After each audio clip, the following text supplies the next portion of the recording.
I mean, God's always shining. Buddha's always here. What's blocking the light? I mean, bottom line, it's this constant thinking. This is, often the path, as you say, like the path to no mind is to just let everything else fall out and be in silence. You mentioned, like deep nature is a place where that happens, that also gets us to a place of no mind. What I know about some of the Osho practices is they're anything but silent, right? His dynamic meditation is like a cathartic, ecstatic rounds of anger and fear, and even his chakra meditation. It's like we're constantly moving energy. It's anything but silence and stillness. Can you help us understand the thread between these like cathartic states with place of deep stillness? Osho, his dream was everybody being quiet. And all this dynamic meditation was just basically a way to blow out all the bullshit as fast as possible to get to silence, right? I mean, he himself, look at what he did. He sat in his room for 21 hours a day, man. He was just silent all day, right? I mean, he'd come out and go blah, blah, blah for an hour and a half. He was a great talker. And then no mind. He'd just go in and sit in his room. He read 4 books a day. He wrote 700 books. 700 books have been published with his name. And he's read 150,000. Now, there was this hallway that was all made out of marble. And it was 100 feet long and it had like 45,000 books in it. And he had to walk through that to get to his room in the ashram. The dude had a mind that was like mind-boggling. He had a photographic memory. He was just like amazing. But he could also go in his room and just go, boom, gone. So what he was doing with this dynamic was just getting people, blowing it out. He didn't finish his mission, right? He got sidetracked. And then what was left was the dynamic meditation. And he never got to the point where he just said, look, just be quiet. That's what he did himself. The last 3 years, he got so far in the background that Sheila took over, and Sheila didn't want any of us guys that were really close to him to get close to him because she was controlling him. Example of that, she bought the ashram for $5 million, sold it to the ashram for 6.5, put $1.5 million in her pocket. That's why she bought the place. It was a cattle ranch. It was fit for cattle. It was just clay. It was like, they called it the Big Muddy Ranch. If you walk on it, you grow by 2 or 3 inches just because of the clay in your boots, So, but we were making $100 million a year. You allude to this, there was, like most spiritual communities, especially of that era, there were some challenges, there were some characters. There's like, we think about the legacy of Trungpa, we think about the legacy of Osho, and the world has changed. And I think a lot of these communities and we're kind of like trying to make sense of some of these teachers and some of I think about even Yogi Bhajan and all of what's come out about him and the way that he harmed some people close to him, including some very important women. And I'm just curious for you, like the way I've been able to make sense of this is like separating the teachings from the teacher, right? There's the karma that was generated through the amazing teachings, but then there's also, in all these cases, there's this karma that's been generated around, that's been a vehicle of harm. And here we are in 2022, we've been, kind of through Me Too, the Me Too movement, and a lot of other things have changed. I'm just curious, like, how do you make sense of the shadier parts of the legacy of Osho or Trungpa? Well, Osho had a vision, right?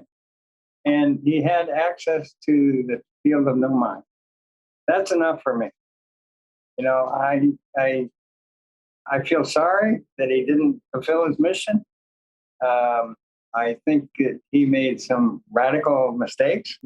Spiritually, you might say nothing's a mistake.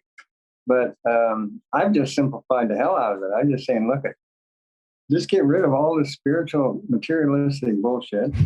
Get rid of, anything that has to do with debt slave type mentality. Really realize what it is that is blocking the light. God's always shining. Buddha's always here. What's blocking the light? Bottom line, it's this constant thinking. And so all meditation all yoga is basically reducing data. So if you can reduce data, our birthright is to be able to move moment to moment with no residue. Now, that's a real powerful statement. It sounds really simple, but when you're moving moment to moment with no residue, you really don't know. You really don't know. You're in a state of not knowing, right? And so when this actually occurs, what happens is the mind that was acting as an interloper to all the past, if you look at thoughts just floating by, they're really quite innocent, right? They're just thoughts, right? And like an Einstein would be picking up a certain field of thoughts, and another person would be picking up a different field, but they're coming from the same field. So the mind is a program that's programmed to grab the thought and then follow it. So all day long, and the five senses are your feeler. They're like your antenna. And these five senses are constantly interfacing with your environment.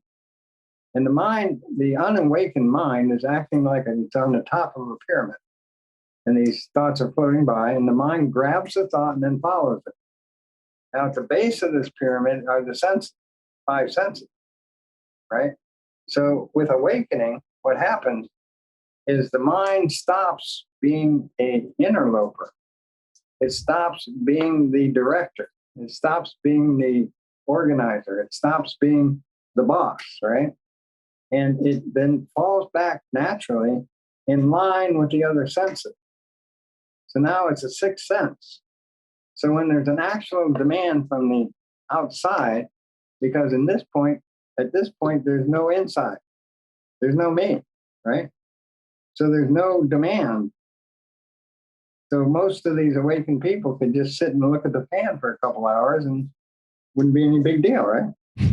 So that's why Osho could sit in his room for 21 hours, because there wasn't that big of a movement, right? There was no demand. When he'd go out and see all these people, there was a demand. So, of course, the mind would come forward. In this state of consciousness, in this awakened state of consciousness, the mind then is just resting in its natural home, in line with the other senses. So when there's a demand like, how do I get to the airport? Okay, mind like lightning will come forward, and it'll bring one or two of the other senses with it to take care of the outside demand. Once that demand's met, it'll naturally and spontaneously return to its natural state, right? This is all no thinking involved. To actually get to this condition, you have to understand what it is that's actually creating the unenlightened state to begin with, which is constantly self-referencing back to this thing called the me, right? And so what I try to do is I try to explain it from just common sense, right? And so you don't think that the mind's an incredible tool. I mean, it's really wonderful. You can build computers, you can do crazy things, you can just really, it's brilliant, but not for awakening. It's got great limitations, right? So anything that comes from the mind when it comes to truth, first of all, is a lie. So you don't pay much attention to that, right? And then just watch your own mind. Don't believe what I say. Don't believe what you read in books. Just watch your own mind and you'll see the way it functions. And so what it's doing is it's activating the memory cells 24/7, right? You're constantly, like, you got the girlfriend file, you got the car file, you got the meditation file, you got the work file. All these files are open, right? And that takes an enormous energy. And that's the energy that's critically important to awaken. So in a lot of ways, all this spiritual and religious stuff is nothing but energy phenomenon. It really doesn't have anything to do with spiritual and religious teaching. And that's where the religious, priests and teachers can fool everybody. So I just try to cut through all that shit and say, look, what is it stopping you from being awakened right now? And then you just see it. Okay, it's stress, it's anxiety, it's excess thinking. Okay, so how do we get rid of these impediments, right? Well, real simple, 5 pillars, right? Just, make it so nobody has to stress out for any of that stuff. And then have an environment that is very conducive to awakening. If you're in a beautiful environment that's frequency enhanced, and you don't have any worry whatsoever about your livelihood, right? You can relax and nothing's going to happen. Nobody's going to get awakened unless they relax. It just doesn't happen being stressed out. Yeah. And right now, this stress factor is becoming critically important to so many people because they don't know what's going on. I mean, they think that these thoughts are actually their thoughts. Mm-hmm. They think these feelings are their thoughts. They have nothing to do with them. And they're being manipulated. I mean, there is so much going on. It's crazy stuff. But just in general, people that think these thoughts are theirs and these feelings are theirs haven't really got a grasp on who they really are.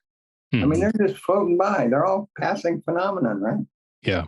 What you're describing is the state of mind and being that, we learn about in the concept of Shambhala, Shangri-La, right? Where everyone's fed, housed, safe, secure, stress is low. And from that place, then we can understand enlightened mind, right? The enlightened culture. This is Shangri-La. Exactly. And what is stopping us from doing that? I mean, that's bloody common sense. It doesn't have anything to do with great spiritual teaching. Mm-hmm. But the bottom line is to really understand how this mind works. And it's a very powerful program. This is not a happy, healthy course here. This is not a happy, healthy deal. This is basically it's a self-destruction course. Mm. Right? There's nothing here that you're not going to get anything. In fact, you're going to lose everything. Right on. And all these guys that are selling all these self-improvement classes, they're just adding more momentum.